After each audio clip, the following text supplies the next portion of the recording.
What's up, guys? Welcome back to Bible Fun with the Nuns. Today we're studying Deuteronomy chapter 33. Let's jump right in. All right, we are getting to the very end. So this is the part where I start to get emotional. My mom cries every year when Moses dies, when she gets to the end of this, because we've walked with him. He's like great grandpa Moses. And so today he's beginning the end of this sermon, these sermons that he's been preaching, these three, through the book of Deuteronomy. And this is his farewell to them. I love that he starts it talking about the Lord. The Lord came from Sinai and dawned from Seir upon us. He shone forth from Mount Paran. He came from the 10,000s of holy ones with flaming fire at his right hand. Yes, he loved his people. All his holy ones were in his hand. So they followed in your steps, receiving direction from you. And so he's just recounting what the Lord has done yet again.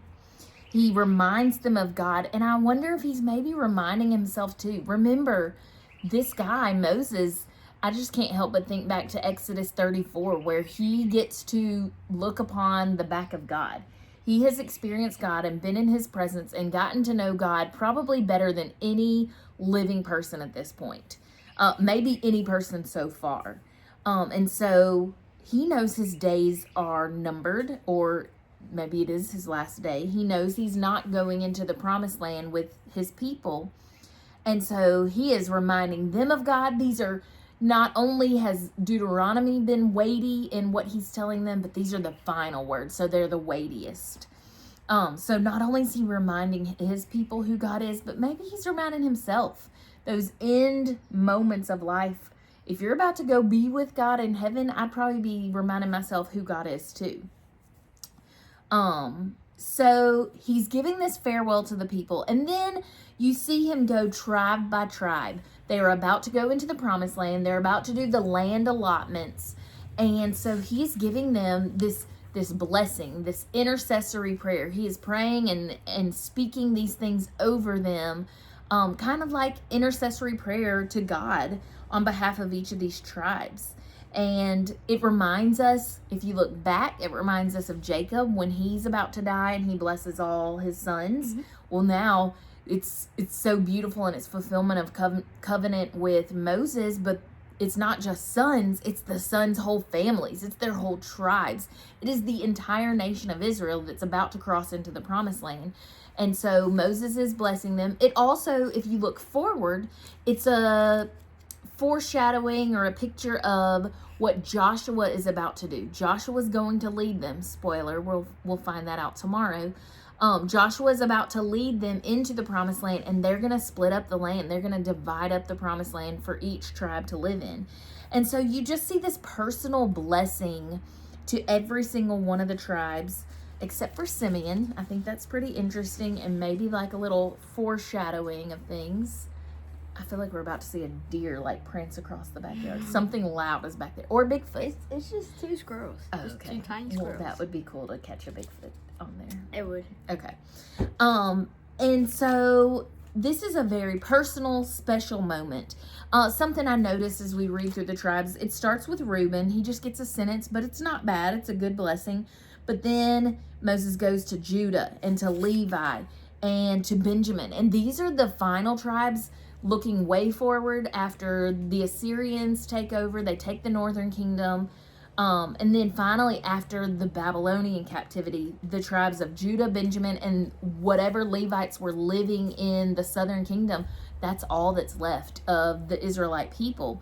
And we can look even further forward into the New Testament, and we see John the Baptist come from the tribe of Levi. We see Paul come from the tribe of Benjamin. Remember when he gives his resume? And then the most important one come from the tribe of Judah, the Lion of Judah, who is Jesus. So these blessings are beautiful. It's a beautiful way for Moses to end, just like a father would, just like a grandfather would. He's lavishing his love on his people. And it just got me to thinking about my own kids, my own legacy. We had a very sweet matriarch of our of our church family pass away just recently, and it's just made me think about legacy and what we leave behind. And we don't have to wait for our end days to speak blessing and life over our future generations. I say this as today is Jebby's 11th birthday. And so what a great time to intercede in prayer for our future generations and to pray for them. And then also to turn it around on us. What kind of legacy are we leaving? Moses is going to leave a legacy that we're talking about him thousands of years later. He's still impacting followers of Christ to this day. What kind of legacy are you leaving? What kind of legacy will the generations that come after you, what will they think of when they think of you? Will they think, oh, you were really cool at this and this, these different hobbies?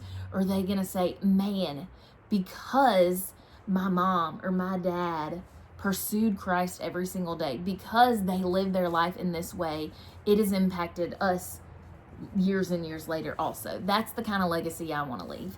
Tomorrow, I'm sorry to tell you, but Moses is going to die. He's going to go be with the Lord.